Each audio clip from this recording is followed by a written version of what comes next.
Viewers, আসসালামু আলাইকুম। আপনাদের সবাইকে শুভেচ্ছা জানাচ্ছি। লার্নিং লাইন একাডেমির পক্ষ থেকে আমি মোহাম্মদ রফিকুল ইসলাম আপনাদের সবাইকে শুভেচ্ছা জানাচ্ছি।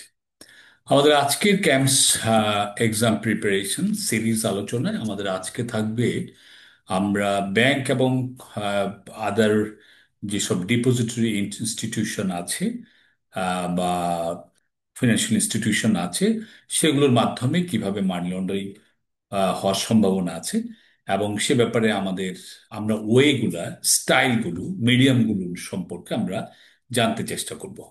তো সেই ক্ষেত্রে আমাদের প্রথম আলোচনায় আসছে যে আমাদের এই ডিজিটাল যুগে আমরা এই রিমোট ডিজিটাল ক্যাপচার, অর্থাৎ আমরা কোনো কাস্টমার, রিটেল, কর্পোরেট যে কোনো ধরনের কাস্টমারের চেক আমরা স্ক্যানিং করে আমরা অন্য ব্যাংকে পাঠাচ্ছি তার ডিপোজিটটা নিয়ে আসার জন্য। এই যে একটা চেক স্ক্যানিং করে বা কাস্টমার নিজেই কিন্তু চেকটা স্ক্যান করে, যদিও বা এটা বাংলাদেশে নেই, বাংলাদেশে কর্পোরেট লেভেলে কিন্তু এটা ব্যাংক করছে, এখনো পর্যন্ত কাস্টমারের হাতে কিন্তু এটা নেই। কিন্তু ইন্টারন্যাশনালি কিন্তু আরডিসি বা রিমোট ডিজিটাল ক্যাপচারটা খুবই জনপ্রিয় এবং প্রচলিত। কাস্টমার নিজেই, কর্পোরেট হোক রিটেল হোক, সবাই কিন্তু নিজের মোবাইল থেকে চেকের ছবি তুলে ব্যাংকে পাঠিয়ে ব্যাংক থেকে কিন্তু এই চেকের বিপরীতে ফান্ডটা কালেকশন করার সুযোগ আছে এবং এর মাধ্যমে মানি লন্ডারিং হওয়ার ঝুঁকি আছে বলে ইন্টারন্যাশনাল এক্সপার্ট যারা আছেন ওনারা কিন্তু বলছেন। আজকে এই বিষয়ে আমরা একটু কথা বলতে চাই। আরডিসিটা কি? আরডিসিটা হচ্ছে এমন একটা ব্যাংকিং সেবা যেখানে গ্রাহকরা চেক স্ক্যান করে বা মোবাইলে ছবি তুলে ব্যাংকে পাঠাতে পারে এবং সরাসরি ব্যাংকে তুমি কাস্টমার সরাসরি না গিয়েও চেক জমা দেওয়া সম্ভব হয় ইলেকট্রনিকলি। আগে শুধুমাত্র কর্পোরেট ক্লায়েন্টরা পৃথিবীর বিভিন্ন দেশে এটা পেত, এখন রিটেল কাস্টমাররা তাদের স্মার্টফোনের মাধ্যমে এভাবে চেক ডিপোজিট করতে পারে, যেটাকে আমরা আরডিসি বলছি। এখন আরডিসি কিভাবে কাজ করে? গ্রাহক স্ক্যান করে, চেকের স্ক্যান করে তার নিজের স্মার্টফোনে এবং ব্যাংকের অ্যাপসে সেটা আপলোড করে। ব্যাংক ইমেজটা ভেরিফাই করে ইয়ে ট্রুলি ট্রু কাস্টমার থেকে এসছে। চেক প্রসেস হয় এবং টাকা জমা হয়ে যায় কাস্টমারের অ্যাকাউন্টে। টাকাটা জমা হয়ে যায় বা কাস্টমারের এই যেখানে চেকটার ক্লিয়ার হয়ে টাকাটা জমা হওয়ার কথা সেখানে হয়ে যাচ্ছে। এটি ব্যাংকের জন্য খরচ কমায় এবং ধীরে ধীরে পুরো ব্যাংকিং সিস্টেমকে পেপার বেস থেকে ডিজিটাল বেস ট্রানজাকশন নিয়ে যাচ্ছে। এটা একটা গুরুত্বপূর্ণ সেবা এবং খুবই জনপ্রিয় সেবা বহির্বিশ্বে। যদিও বাংলাদেশে এটা শুধু ব্যাংক টু ব্যাংক ব্যাংক করে কাস্টমারের পক্ষে, কিন্তু পৃথিবীর অনেক দেশে কিন্তু এটা সরাসরি কাস্টমার তার স্মার্টফোন থেকে করতে পারে। এবং আরেকটা বিষয় হচ্ছে যে ইন্টারন্যাশনাল যে আমাদের করেসপন্ডেন্ট ব্যাংক আছে, আমরা বাংলাদেশে বসে বা কোনো একটা কাস্টমার পৃথিবীর অন্য দেশ থেকে তার একটা চেক কালেকশন করে আনবে, সেই ক্ষেত্রে সে অন্য দেশে বসেও কিন্তু এই সুবিধাটা একটা ব্যাংকের করেসপন্ডেন্ট ব্যাংকিং রিলেশনশিপ ব্যবহার করে থার্ড কোনো ব্যাংক থেকেও কিন্তু এরকম চেক কালেকশন করতে পারে। যদিও বা আমাদের দেশে এটা এখনো প্রচলিত নয়, আমি বারবার কথাটা বলছি, অনেকে ভুল বুঝতে পারেন। অতএব করেসপন্ডেন্ট ব্যাংকিং ও এই ধরনের সেবা, এইরকম আরডিসি ব্যাপকভাবে জনপ্রিয় হচ্ছে কারণ এতে চেক প্রসেসিং, ক্লিয়ারিং ও সেটেলমেন্ট অনেক দ্রুত হয় এবং এক ব্যাংক আরেক ব্যাংক থেকে এইভাবে অর্থ কালেকশন করে এনে কাস্টমারের অ্যাকাউন্টে জমা করতে পারে, এই সুযোগটা আছে।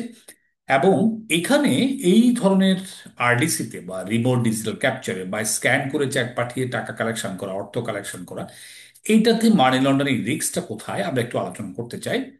এই আরডিসির যে সুবিধা, এটা অপরাধীদের আকৃষ্ট করে কারণ ব্যাংকে শারীরিকভাবে না গিয়েও চেক জমা দেওয়া যায়। এটা একটা বড় সুযোগ।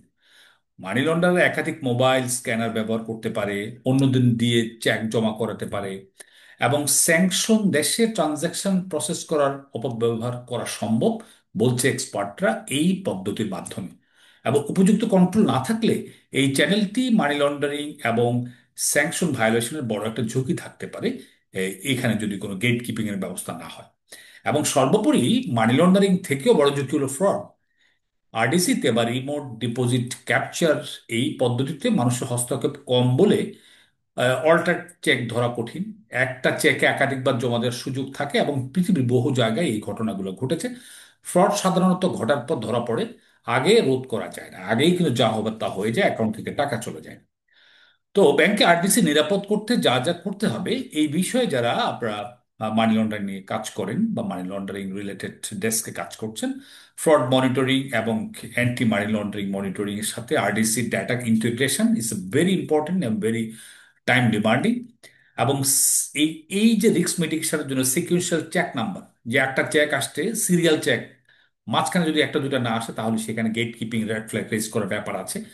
এবং ব্ল্যাঙ্ক মানি অর্ডার চেক যদি থাকে, এগুলোর ব্যাপারে গেট কিপিং করার বিষয়টা বলছে এক্সপার্টরা। আরডিসির মাধ্যমে একটা থ্রেশহোল্ড লিমিট করে দেওয়া উচিত যে কত টাকার চেক এখানে জমা করতে পারবে, এবং এলিজিবল এবং লো রিস্ক কাস্টমারকে কিন্তু বেছে বেছে এই সকল ধরনের সুযোগ ওয়াইডলি এটাকে দেওয়া ঠিক না। ফ্রড ধরা পড়লে তাৎক্ষণিকভাবে ব্যবস্থা নেওয়া। নতুন যে কোনো ব্যাংকিং প্রোডাক্ট যখন আসে তখন এই ধরনের কন্ট্রোল ইন্টিগ্রেশন করা অত্যন্ত জরুরি। এবং কোনো ব্যাংক যদি শুরুতেই যদি এরকম প্রোডাক্ট যদি স্টার্ট করতে চায়, শুরুতেই কিন্তু এই এই ইন্টিগ্রেশন, এই রিস্ক ম্যানেজমেন্টটা করেই তারপর আগানো উচিত। তো আরডিসি ব্যাংকিং কি আরো সহজ ও দ্রুত করছে ঠিকই, কিন্তু এর সাথে ফ্রড ও এমএল ঝুঁকি রয়েছে, সেটাও এক্সপার্টরা বলছেন। এবং সঠিক মনিটরিং এবং গ্রাহক নির্বাচন যদি করা যায়, তা আরডিসি একটা খুবই জনপ্রিয় মাধ্যম হিসেবে সারা পৃথিবীতে প্রচলিত হবে, আরো বেশি করে হবে। তো এই ছিল আরডিসি বা রিমোট ডিপোজিট ক্যাপচার।